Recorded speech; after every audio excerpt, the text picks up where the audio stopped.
How y'all doing? Two Peas in a Bong. It's your boy KP. I want to address a couple things, y'all.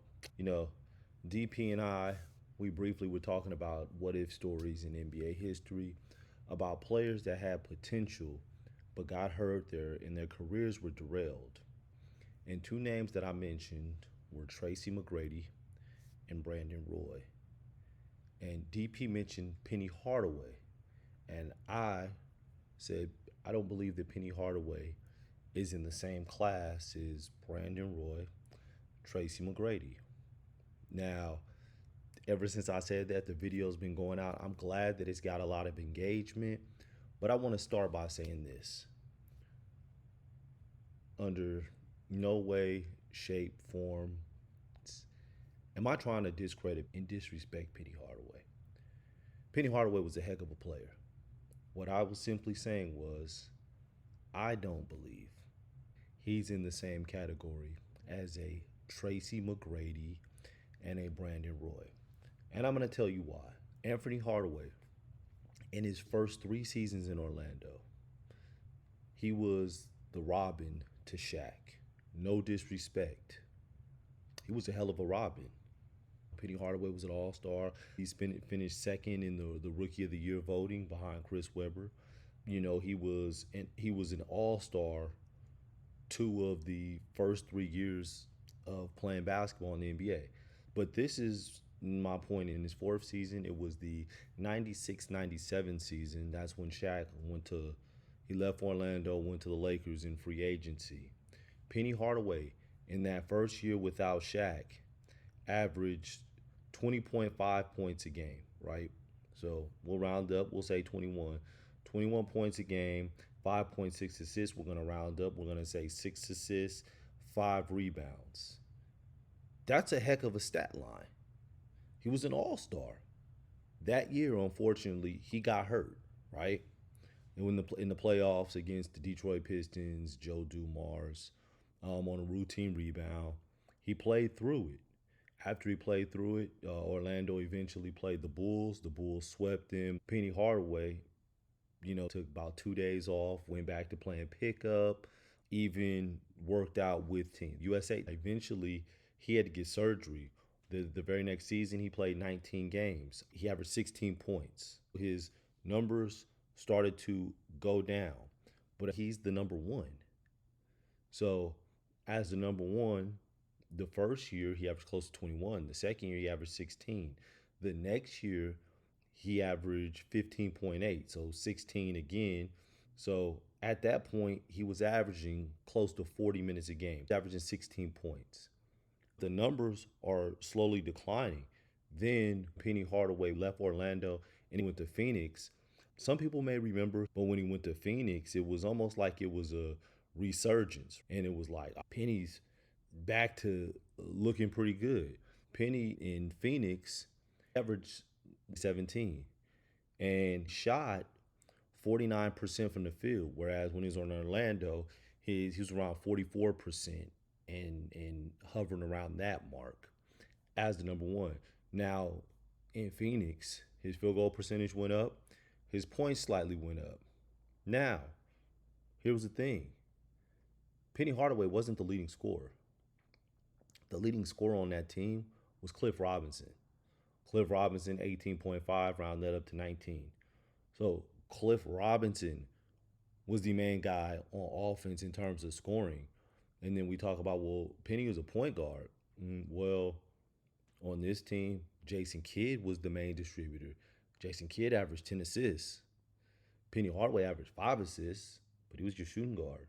Now, when you look at Penny Hardaway and you look at the years he played in the NBA, he only played point guard out of, I believe it was 9 seasons.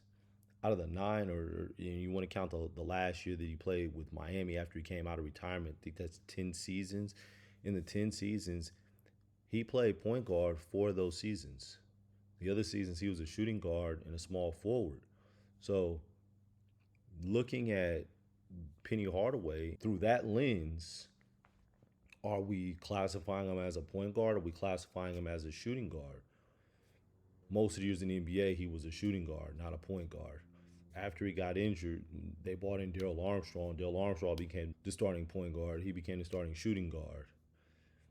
So, looking at that, are we saying, okay, Penny Hardaway was a distributor? Are we saying that Penny Hardaway was a scorer? Are we saying that he did a little bit of both? You know, what are we saying? What I'm saying is Penny Hardaway was better when he was a number two, not a number one.